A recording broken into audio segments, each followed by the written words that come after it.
ìṣẹ́jú àáyá ni ìròyìn. Ìròyìn ní ìṣẹ́jú àáyá. Ìkànnì jígí alára 24. Ó tún ti yá òwe jájọgbọ́. Lóní ṣókí la mú àwọn ìròyìn yìí wá.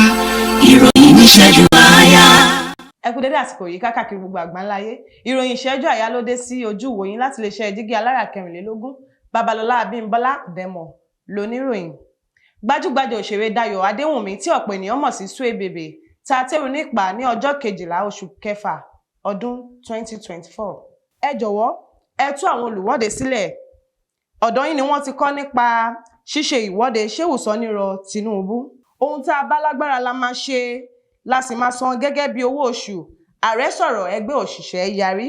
Ọkùnrin tó fipá bá mi lò pọ̀ nígbàgbọ́ wípé kíkọlù ààfin ló máa wo òun sàn lọ́wọ́ àìsàn ọjọ́ pípẹ́. Ẹ̀wọ̀n rùn lórí ọmọ ààrẹ orílẹ̀-èdè Amẹ́ríkà nípa lílo oògùn olóró àti lílo ìbọn ní ọ̀nà àìtọ́. Gómìnà Abíọ́dún bẹ̀rẹ̀ kíkọ́ ilé MKO tó wà ní ìlú Abẹ́òkúta.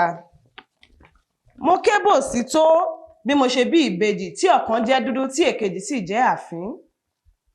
Òde kò dára fún ikọ̀ adigunjalè tó ń ṣòwò ẹgbà ọrùn ọlọ́pọ̀ bílíọ̀nù náírà. Ọlọ́pàá ya bo ibùba wọn. Dọ́là 1000 kan àti àpò 3 náírà ni mo sọ fún owó àjì tí wọ́n sì lù mí ní jìbìtì tí mi ò sì rí Mẹ́kà lọ.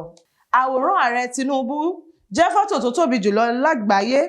Àwọn olùra ẹran àgbò fún ọdún iléyá fi igbe ta wípé owó àgbò ti pọ̀ jù. Tó kì í dùn kó pọ̀ àníri jù báyìí lọ ní ìròyìn ìṣẹ́jú àáyá fún tòní. Títí di ìgbà mìíràn tá ò fi rí àti ayọ̀ pàdé. Orúkọ tèmi ni Babalọlá Abímbọ́lá Olúwatósìn. Tí aráyé fẹ́. Prison 24 TV láyé sọ. Àtúntò àrèrè pàkó yìí bàbá màgánà àǹfààní ńlá ló wọlé tọ̀ wá wá yìí o. Àǹfààní láti darapọ̀ mọ́ iléeṣẹ́ amóhùnmáwòrán àti rédíò orí ẹ̀rọ ayélujára kan nílẹ̀ yìí. Prison 24 TV jígí alára rédíò tó kalẹ̀ ká sílùú Ìbàdàn. Iléeṣẹ́ tẹlifíṣàn tí wọ́n mọ̀ mọ́ àwọn ètò àtàtà lóríṣiríṣi ni. Àǹfààní ńlá rèé o fún gbogbo ẹni tó ní ẹ̀bùn àti ọgbọ́n àtinúdá láti wá fi ẹ̀bùn tiyín náà hàn. Kẹ́yìn náà lè di ìlú mọ̀ọ́ká gbóhùnsáfẹ́fẹ́. Akọ́ṣẹ́mọṣẹ́ agbóhùnsáfẹ́fẹ́ lédè Yorùbá pọ́nbélé àti Gẹ̀ẹ́sì ni wọ́n ni. Tàbí akọ̀ròyìn àti akàròyìn eré ìdárayá àti bẹ́ẹ̀ bẹ́ẹ̀ lọ lédè Yorùbá àtèdè Gẹ̀ẹ́sì.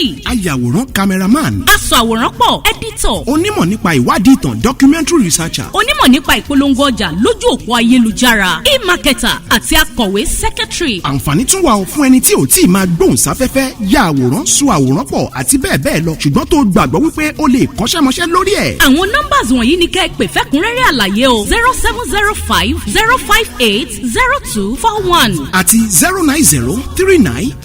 09039893895. tàbí kẹ́ WhatsApp nìkan sórí +1347 285 7401. lórí Facebook, Instagram àti Twitter ẹ kàn sí @prism24 TV.